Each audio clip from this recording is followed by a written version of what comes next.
السلام علیکم ورحمۃ اللہ وبرکاتہ نحمده ونصلی علی رسولہ الکریم اما بعد۔ آج کا سبق سن لیجئے۔ آج کے سبق کی سرخی ہے پیارے اللہ سے محبت کیجئے، پارٹ نمبر 84۔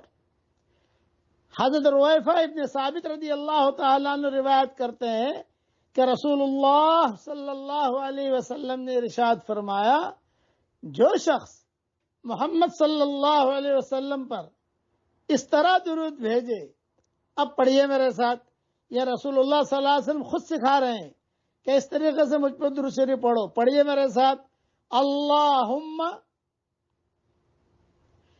انزلہ المقعد المقرب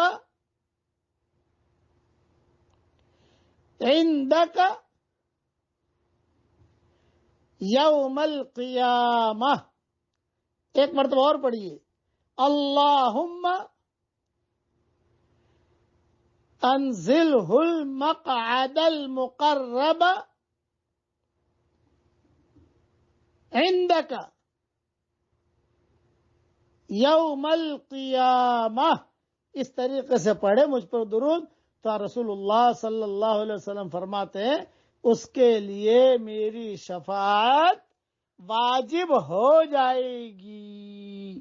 سبحان اللہ، خود حضور درود بھی سکھا رہے ہیں اور رسول اللہ صلی اللہ علیہ وسلم وعدہ بھی کر رہے ہیں، چلو میں سفارش بھی کروں گا، بھئی مدینہ میں مرے میں سفارش کروں گا۔ ہر آدمی مدینہ میں مر نہیں سکتا، جو آدمی مدینہ میں رہے میں سفارش کروں گا، ہر آدمی مدینہ میں قیام نہیں کر سکتا، لیکن یہ درود تو انڈیا میں بھی پڑھ سکتے ہو، پاکستان میں بھی پڑھ سکتے ہو، امریکہ اور انگلینڈ، یورپ اور یہاں ریونین اور وہاں ساؤتھ افریقہ اور وہاں نیوزی لینڈ، سب جگہ یہ پڑھ سکتے ہو، سوڈان، نائجیریا، سب جگہ پڑھ سکتے ہو۔ اور وعدہ کر لیا حضور صلی اللہ علیہ وسلم نے، میں سفارش کروں گا۔ ترجمہ پڑھ لیجئے میرے ساتھ، اے میرے پیارے اللہ، آپ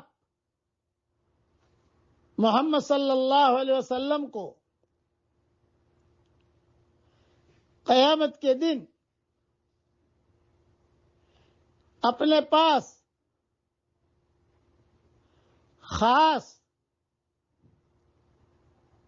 مقام قرب میں جگہ دیجئے۔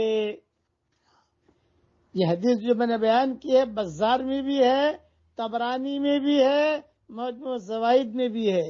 عربی میں اگر نہ آوے تو اردو میں پڑھ لینا، ایک مرتبہ اردو اور پڑھ لو۔ اے میرے پیارے اللہ، آپ محمد صلی اللہ علیہ وسلم کو قیامت کے دن اپنے پاس خاص مقام قرب میں جگہ دیجئے۔ اردو عربی نہ آتا ہو تو اردو پڑھ لو، اللہ تعالیٰ اردو اللہ جانتا ہے، گجراتی بھی جانتا ہے، میمنی گال بھی جانتا ہے، ہندی بھی جانتا ہے، مراٹھی بھی جانتا ہے اور بلوچی بھی جانتا ہے، ہر زبان اللہ کو معلوم ہے۔ خلاصہ کلام یہ، ہاں، اس لیے آپ جس زبان میں چاہو پڑھ سکتے ہو۔ اللہ تعالیٰ یہ درود پڑھنا ہم سب کے لیے قبول فرمائے، آمین۔ وآخر دعوانا ان الحمدللہ رب العالمین۔